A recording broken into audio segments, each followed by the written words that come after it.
En la pantalla de C5N. Una semana políticamente explosiva, una semana que además explotó en imágenes. Las imágenes, se sabe, valen más que 1000 palabras, son la potencia de esta época, por eso movilizan tantas pasiones, por eso se estructura ante lo icónico tanto la política en estos días. Recordarán ustedes, postales de la política, más que hechos. Recordarán lo que pasó en la Casa Blanca, con el señor de los cuernos que aparecía ahí. Recordarán la imagen de alguien con extraña cabellera antes que sus ideas. Bueno, la potencia de la imagen, no lo vengo a descubrir yo, lo descubrieron tipos como Bourdieu hace ya varias décadas, es mucha y creciente. Por eso, el escándalo político que generó la foto del cumpleaños de la primera dama, de Fabiola Yáñez, el 14 de julio del año pasado, es una crisis previsible. Es un escándalo esperable el que se desató, básicamente porque en una democracia el que hace las reglas es el primero obligado a cumplirlas. Esto, que así a priori expresa un problema moral, un problema ético, como lo expresó también el caso de los vacunados y vacunadas antes de tiempo, allá cuando no había muchas vacunas y además en secreto, tiene un componente moral y un componente político. Sobre lo moral ya se ha hablado mucho, ustedes tendrán formada su opinión, se habló durante todo el fin de semana de esto. Yo creo que del análisis que ustedes esperan de un programa como este, hace falta algo más de sofisticación. Y lo que me preocupa a mí es la crisis política que se desató en paralelo a la crisis moral, a ese nuevo impacto de alejamiento de la palabra del presidente, de la sensación, digamos, que tiene la gente cuando lo ve. Hay algo clarísimo, que es que esa imagen que acabamos de ver devaluó la figura presidencial. La gran pregunta es, ¿quién gana y quién pierde con esa devaluación? Ya no de la palabra, sino de la autoridad presidencial. Y atención, porque me quiero detener en esto. La potencia política que pierde un gobierno que asumió con promesas de cambio muy radical respecto de la línea que estaba siguiendo el gobierno anterior, del gobierno de Mauricio Macri, es mucha.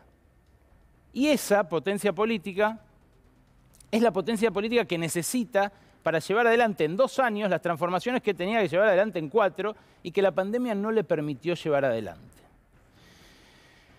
Visto desde ese ángulo, desde el ángulo de la crisis política, que es de vuelta a mí el que más me preocupa, este episodio no solamente le regala un ingrediente inagotable a la jarra loca de la derecha, como dijo Miriam Bregman la semana pasada acá, porque todos los temas se mezclan. Lo que empieza a aparecer acá es ese poder desangrado y esa pérdida de potencia para medidas más audaces. Nosotros todo el tiempo le estamos pidiendo acá imaginación política al gobierno del Frente de Todos para afrontar problemas que requieren mucha audacia, mucha imaginación.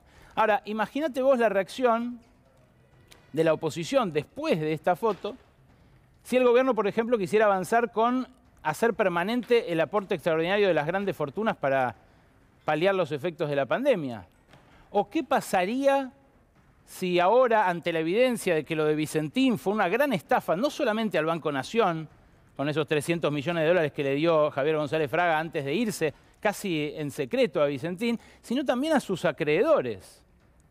Ahora que quedó claro que los dueños de Vicentín también estafaron a miles de productores rurales, miles de productores agrícolas, el gobierno bien podría decir, vuelvo sobre la idea de tener una empresa testigo en el sector agroexportador. ¿Qué le responderían? ¿Qué? ¿La llave de la exportación de cereales la va a tener el hombre que viola sus propios decretos? ¿Se entiende dónde está el impacto más peligroso de lo que pasó la semana pasada? En esa crisis, en la crisis política, no en el problema del ejemplo que por supuesto, también tiene impacto para el oficialismo en otro plano que le preocupa mucho, que son las elecciones, de lo cual vamos a hablar porque hay candidatos ya acá en el piso listos para debatir. El que vino al rescate del presidente, que a veces se olvida que lo es y actúa como un hombre común, es el expresidente. Una especie de recordatorio viviente de cómo el peor gobierno de la democracia nos llevó a la peor crisis de la democracia también. Sí, volvió Macri. Y volvió no solamente sin autocrítica ninguna, sino dispuesto a usar esos argumentos de la jarra loca para ir en contra de cualquier medida que nos pueda sacar de esta crisis que él contribuyó decisivamente a generar. ¿Qué dijo, por ejemplo, de la deuda Macri? Escúchalo. ¿Cómo explica usted que haya tomado tanta deuda?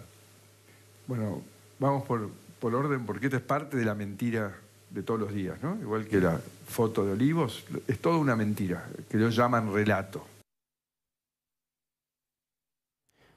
Recorté este cachito nada más, porque me parece que Macri, así como fue un mal presidente, está siendo un muy mal expresidente.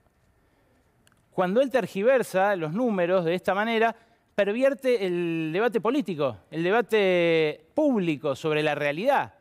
Y sobre la realidad más importante, la que condiciona la vida de nuestros hijos de acá a 20, 30, 40 años.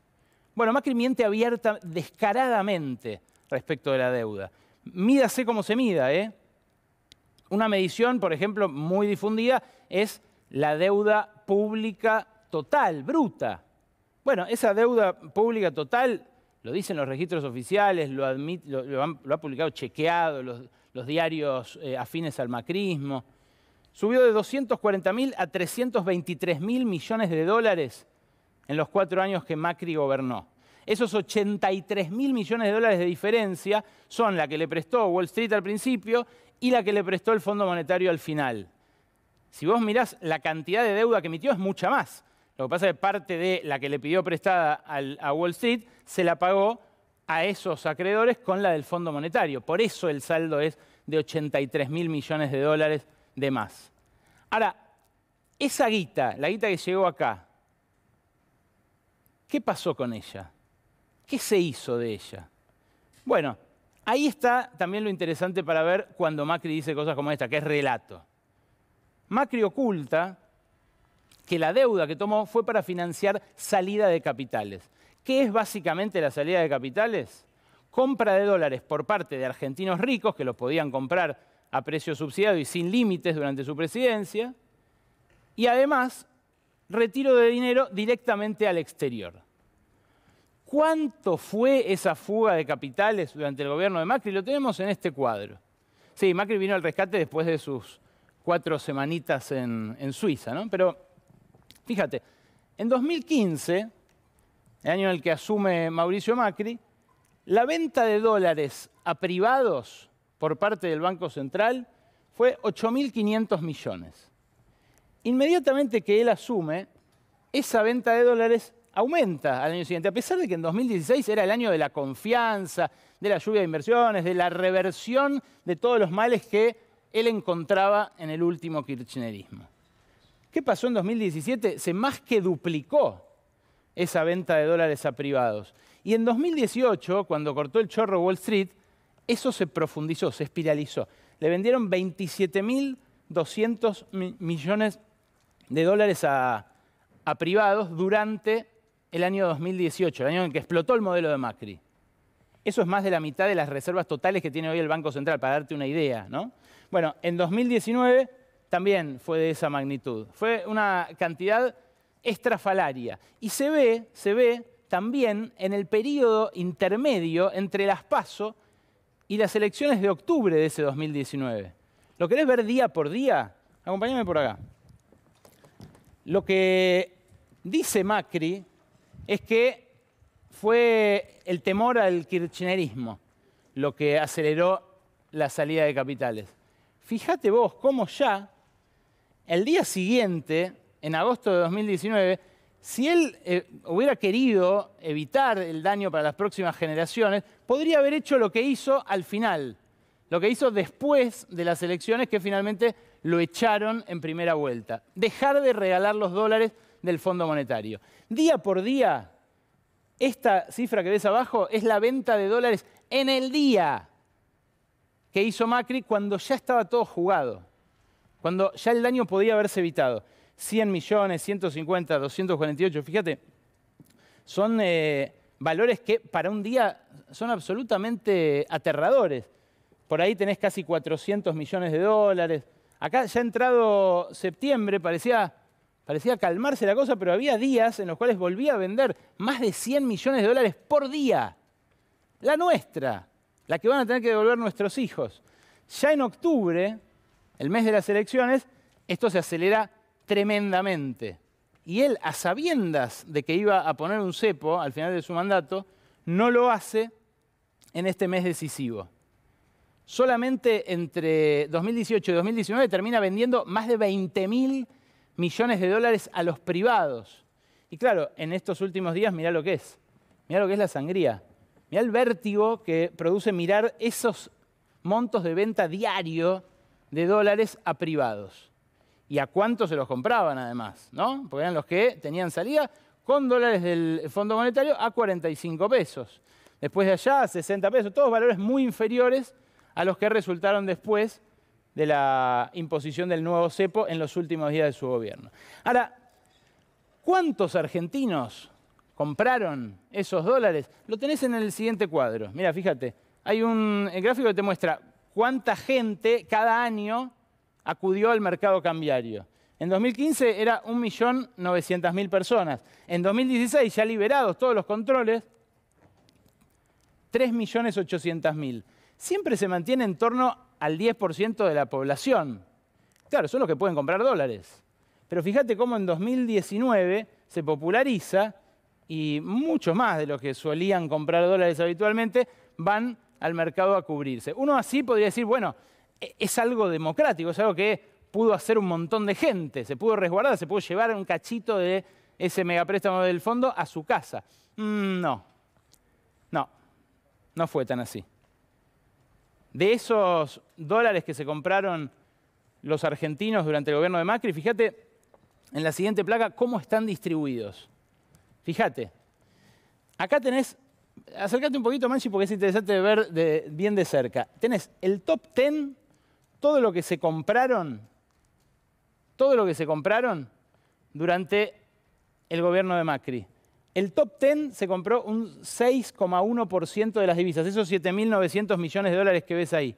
Y el top 10.000, o sea, los 10.000 argentinos de más guita, se compraron casi la mitad, el 42%, fíjate allá en la otra columna, el 42% de todo lo que se compró el grueso, el total de los argentinos en el Banco Central. ¿Qué quiero decir con esto? Que los que se llevaron los dólares baratos del Fondo Monetario son muy poquitos. Fíjate, es una cantidad de gente parecida a la que pagó el aporte extraordinario de las grandes fortunas. 10.000 personas. 10.000 personas se llevaron 54.879 millones de dólares. ¿Qué pasó con esa guita? Lo ves en la última placa. Esta guita fue al colchón o a depósitos en el exterior. Y esto es lo que impide que Macri niegue cómo se engrosó la deuda durante su periodo. Porque, claro, él dice, no, fue un cambio de deuda de una por otra, le pagué a los fondos buitres que me habían dejado esa deuda. ¿Y entonces de dónde salen? Mirá, ¿de dónde sale eso? ¿De dónde sale el aumento bestial de ese último año de 150.000 millones a 175.000 millones de dólares en el colchón, en billetes en moneda extranjera? Esto es dato oficial del Banco Central de Macri. Los depósitos en el exterior también se incrementan en 6.000 millones de dólares en ese último año. Y se habían incrementado en 8.000 en el año de la crisis, en 2018. ¿Cómo que no aumentó la deuda Macri? Bueno, eso, la mentira más descarada del Macri expresidente, es lo que vino a rescatar al gobierno del escándalo en el que se había metido. Pero ojo, porque hay efectos duraderos. Y uno de los efectos duraderos es cómo catalizó la interna oficialista por la sucesión este episodio y esta devaluación de la palabra presidencial. 2023 se vino ahora, se vino encima. ¿Por qué? Y bueno, ya el propio Alberto Fernández había dicho, yo no quiero albertismo. Ahora, diga lo que diga él, esa idea quedó más lejos dentro del Frente de Todos. ¿Y qué pasa? Bueno, se precipitan los dos presidenciables de la nueva camada que a su vez expresan dos cosas diferentes, Axel Kicillof y Sergio Massa. Expresan, digo, dos cosas diferentes respecto de, por ejemplo, la relación con Estados Unidos, por ejemplo, la relación con el Fondo Monetario, por ejemplo, el manejo de la deuda que dejó como herencia Macri. Y por eso se impone hablar del Fondo Monetario ahora.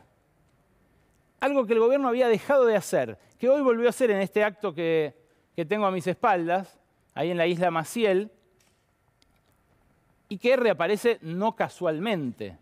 Reaparece porque en esta interna por la sucesión juegan también el poder económico y las potencias extranjeras, puntualmente Estados Unidos. No hace falta que les recuerde el vínculo histórico de Sergio Massa con la embajada estadounidense, porque lo dicen los cables de Wikileaks, pero también lo muestra él cuando acude a reuniones, por ejemplo, con Jake Sullivan, el hombre que la semana pasada les contaba estuvo acá en Argentina, como una muestra de hasta qué punto están sólidas las relaciones entre Argentina y Estados Unidos, por lo menos en ese plano, en el político. Ahora, Massa aparece ahí y aparece también en el discurso del Frente de Todos la otra campana, la de el Fondo Monetario es un peso, un yunque sobre nuestra cabeza que nos tenemos que sacar de encima. Habló Alberto Fernández sobre el Fondo Monetario y dijo un cachito nada más del acto de hoy esto. Y ahí leo también, me andan apurando para que cierre rápido con el fondo. Si no cierran con el fondo, la economía no tiene futuro. Y cuando cerraron con el fondo, ¿cómo le fue a la economía? Y yo, que tuve la enorme suerte de ser el jefe de gabinete de Néstor, aprendí con Néstor a no claudicar frente a los poderosos, a plantarnos más firmes que nunca frente a los poderosos, a no arrodillarnos ni ante el fondo, ni ante los acreedores, ni ante ningún poder que pueda conducir a que los argentinos sufran lo que los argentinos no deben sufrir. Esto que dijo hoy Alberto Fernández es algo que hasta ahora estaba ausente en la campaña. Es difícil de entender, porque es el principal problema que tenemos para los próximos 2 años y para los próximos 20 años.